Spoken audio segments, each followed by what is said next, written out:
ದೇವರ ಅತಿ ಪರಿಶುದ್ಧ ನಾಮಕ್ಕೆ ಸ್ತೋತ್ರವಾಗಲಿ. ಈ ವಿಡಿಯೋವನ್ನ ಲಕ್ಷ್ಯವಿಟ್ಟು ಗಮನಿಸಿಕೊಳ್ತಾ ಇರುವ ನಿಮ್ಮೆಲ್ಲರನ್ನ ಸರಿಸಾಟಿಲ್ಲದ ನಾಮವಾಗಿರುವ ನಸರೇತಿನ ಯೇಸು ಕ್ರಿಸ್ತನೆಂಬ ಅಧಿಕಾರವುಳ್ಳ ಜೀವವುಳ್ಳ ನಾಮದಲ್ಲಿ ಈ ಒಂದು ವಿಡಿಯೋಗೆ ಸ್ವಾಗತ ಮಾಡಲಿಕ್ಕೆ ನಾನು ಇಷ್ಟಪಡ್ತಾ ಇದ್ದೇನೆ.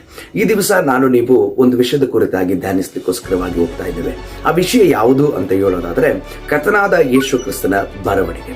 ಹಾಗಾದ್ರೆ ಕರ್ತನಾದ ಯೇಸು ಕ್ರಿಸ್ತನ ಬರವಣಿಗೆ ಕುರಿತಾಗಿ ನಾವು ಏನನ್ನ ಧ್ಯಾನಿಸಲಿಕ್ಕೋಸ್ಕರವಾಗಿ ಹೋಗ್ತಾ ಇದ್ದೀವಿ ಅಂತ ಗಮನಿಸಿಕೊಳ್ಳೋದಾದ್ರೆ ನಾವೆಲ್ಲರೂ ಸಹ ಕುತೂಹಲದಿಂದ ಕಾದು ನೋಡ್ತಾ ಇರುವಂತಹ ಒಂದು ಏನು ಅಂತ ಹೇಳೋದಾದ್ರೆ ಶುಭ ದಿನ ಯಾವುದು ಅಂತ ಹೇಳೋದಾದ್ರೆ ಕರ್ತನಾದ ಯೇಸು ಕ್ರಿಸ್ತನ ಬರವಣಿಗೆ. ಹಾಗಾದ್ರೆ ಕರ್ತನಾದ ಯೇಸು ಕ್ರಿಸ್ತನ ಬರವಣಿಗೆಯಲ್ಲಿ ನೀವು ಪಾಲುಗಾರರಾಗಬೇಕಂದ್ರೆ ನಾವು ಯಾವ ರೀತಿಯ ಕೆಲವೊಂದು ಹಂತಗಳನ್ನ ಪಾಲನೆ ಮಾಡಿಕೊಂಡು ಆ ಹಂತಗಳಲ್ಲಿ ನಮ್ಮ ಪ್ರಯಾಣವನ್ನ ಸಾಗಿಸಬೇಕು ಅಂತ ಗಮನಿಸಿಕೊಳ್ಳೋದಾದ್ರೆ ಮುಖ್ಯವಾಗಿ ನಾವು ಗಮನಿಸಿಕೊಳ್ಳುವಾಗ ನಮ್ಮೆಲ್ಲರಿಗೂ ಕರ್ತನಾದ ಯೇಸು ಕ್ರಿಸ್ತನ ಬರವಣಿಗೆಯಲ್ಲಿ ಸಹಾಯ ಮಾಡುವಂತಹ ಬಹಳ ದೊಡ್ಡ ಸಾಧಕವಾಗಿರುವಂತದ್ದು ಯಾವುದು ಅಂತ ಗಮನಿಸಿಕೊಳ್ಳೋದಾದ್ರೆ ಕರ್ತನಾದ ಯೇಸು ಕ್ರಿಸ್ತನ ನಾಮ. ಬಹಳ ಸ್ಪಷ್ಟವಾಗಿ ಗಮನಿಸಿಕೊಳ್ಬೇಕು. ಕರ್ತನಾದ ಯೇಸು ಕ್ರಿಸ್ತನ ಬರವಣಿಗೆಯಲ್ಲಿ ನಮ್ಮನ್ನ ಪಾಲುಗಾರರಾಗಿ ಮಾಡ್ಲಿಕ್ಕೋಸ್ಕರವಾಗಿ ನಮ್ಮನ್ನ ಸಿದ್ಧಪಡಿಸುವಂತಹ ಒಂದು ಸಾಧನ ಯಾವುದು ಅಂತ ಹೇಳೋದಾದ್ರೆ ಅದು ಕರ್ತನಾದ ಯೇಸು ಕ್ರಿಸ್ತನ ನಾಮ. ಕರ್ತನಾದ ಯೇಸು ಕ್ರಿಸ್ತನ ನಾಮ ಅಲ್ಲದಲೆ ಕರ್ತನಾದ ಯೇಸು ಕ್ರಿಸ್ತನ ಬರವಣಿಗೆಯಲ್ಲಿ ನೀವು ಪಾಲುಗಾರರಾಗ್ಲಿಕ್ಕೆ ಆಗಲ್ಲ. ಯಾಕೆ ಅಂತ ಗಮನಿಸಿಕೊಳ್ಳುವಾಗ ನಮ್ಮೆಲ್ರಿಗೂ ಗೊತ್ತಿದೆ, ರಕ್ಷಣೆ ಅನ್ನುವಂಥದ್ದು ಯಾವ ನಾಮದಲ್ಲಿ ಸಿಗ್ತದೆ ಅಂತ ಹೇಳೋದಾದ್ರೆ ಅದು ಕರ್ತನಾದ ಯೇಸು ಕ್ರಿಸ್ತನ ನಾಮದಲ್ಲಿ. ಬರಬೇಕಾದಂತ ರಕ್ಷಣೆ ಇನ್ನಾರಲ್ಲಿಯೂ ಸಿಕ್ಕುವುದಿಲ್ಲ. ಆಕಾಶದ ಕೆಳಗೆ ಮನುಷ್ಯರೊಳಗೆ ಕೊಡಲ್ಪಟ್ಟಿರುವಂತಹ ಯಾವ ಹೆಸರಿನಿಂದಲೂ ನಮಗೆ ರಕ್ಷಣೆ ಆಗೋದಿಲ್ಲ. ಆ ಹೆಸರಿನಿಂದಲೇ. ಆ ಹೆಸರು ಯಾವುದು? ನನಗೋಸ್ಕರ ನಿಮಗೋಸ್ಕರವಾಗಿ ಕೊಡಲ್ಪಟ್ಟಂತಹ ವರದ ಮಗನ ಹೆಸರು. ಅದಕ್ಕೋಸ್ಕರವಾಗಿ ಮತ್ತಾಯ ಬರೆದಂತ ಸುವಾರ್ತೆ 1ನೇ ಅಧ್ಯಾಯ 21ನೇ ವಚನದಲ್ಲಿ ಏನ್ ಹೇಳ್ತದೆ ಅಂತ ಹೇಳೋದಾದ್ರೆ ಆಕೆ ಒಬ್ಬ ಮಗನನ್ನ ಹಡಿತಾಳೆ, ಆ ಮಗುವಿಗೆ ಯೇಸು ಅಂತ ಹೆಸರಿಡಬೇಕು. ಯಾಕಂತ ಯೇಸು ಅಂತ ಹೆಸರಿಡಬೇಕು? ಆತನೇ ತನ್ನ ಜನರನ್ನ ಅವರ ಪಾಪಗಳಿಂದ ಬಿಡಿಸಿ ಕಾಯುವನು.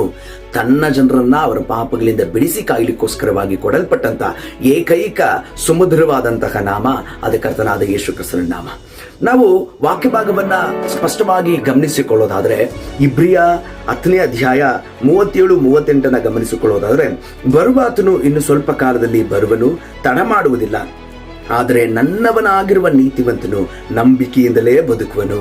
ಅವನು ಹಿಂದೆಗದರೆ ಅವನಲ್ಲಿ ನನಗೆ ಸಂತೋಷವಿರುವುದಿಲ್ಲ ಎಂಬುದಾಗಿ ಇಲ್ಲಿ ಒಂದು ವಾಕ್ಯವನ್ನ ನಾನು ಇಲ್ಲಿ ಹೈಲೈಟ್ ಮಾಡಿ ನಿಮ್ಮ ಮುಂದೆ ಪ್ರಸ್ತಾಪ ಮಾಡಲಿಕ್ಕೋಸ್ಕರವಾಗಿ ನಾನು ಇಷ್ಟಪಡ್ತಾ ಇದ್ದೇನೆ.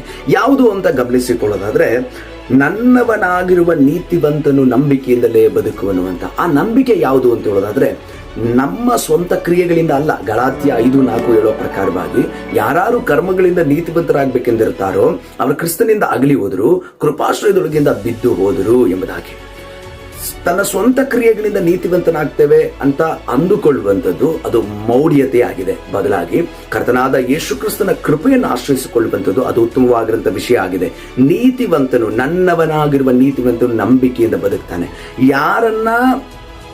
ಯಾವ ವ್ಯಕ್ತಿ ಯಾರನ್ನ ಅಂದ್ರೆ ಕರ್ತನಾದ ಯೇಸು ಕ್ರಿಸ್ತನನ್ನ ಬಹಳ ಸದೃಢವಾಗಿ ಅವನು ನಿಂತುಕೊಂಡು ಅವನು ಗಟ್ಟಿಯಾಗಿ ಹಿಡಿದುಕೊಂಡಿರ್ತಾನೋ ಅವನು ತನ್ನ ಸ್ವಂತ ಕ್ರಿಯೆಗಳಿಂದ ಅವನು ನೆನೆಸ್ಕೊಂಡು ಈ ರೀತಿಯಾಗಿರುವಂತ ಕಾರ್ಯಗಳನ್ನ ಅಂದ್ರೆ ತನ್ನ ಸ್ವಂತ ಕ್ರಿಯೆಗಳಿಂದ ನಾನು ನೀತಿವಂತನಾಗ್ತೇನೆ ಅನ್ನುವಂತಹ ಆ ಒಂದು ಭಾವನೆಯಲ್ಲಿ, ಆ ಒಂದು ಭ್ರಮೆಯಲ್ಲಿ ಅವನು ಬದುಕೋದಿಲ್ಲ. ಬದಲಾಗಿ ಕರ್ತನಾದ ಯೇಸು ಕ್ರಿಸ್ತನ ಕೃಪೆ, ಆ ನಂಬಿಕೆ ಬದುಕ್ತಾನೆ. ಆ ನಂಬಿಕೆಯಿಂದ ಅಂದ್ರೆ ಆತನ ಕೃಪೆಯ ಮೂಲಕವಾಗಿ ನಾನು ಆತನ ಬರವಣಿಗೆಯಲ್ಲಿ ಪಾಲುಗಾರನಾಗ್ತೇನೆ, ಆತನ ಬರುವಾಗ ಆತನ ರಾಜ್ಯದಲ್ಲಿ ನಾನು ಸೇರುತ್ತೇನೆ ಅನ್ನುವಂತಹ ನಂಬಿಕೆ ಇರ್ತದೆ.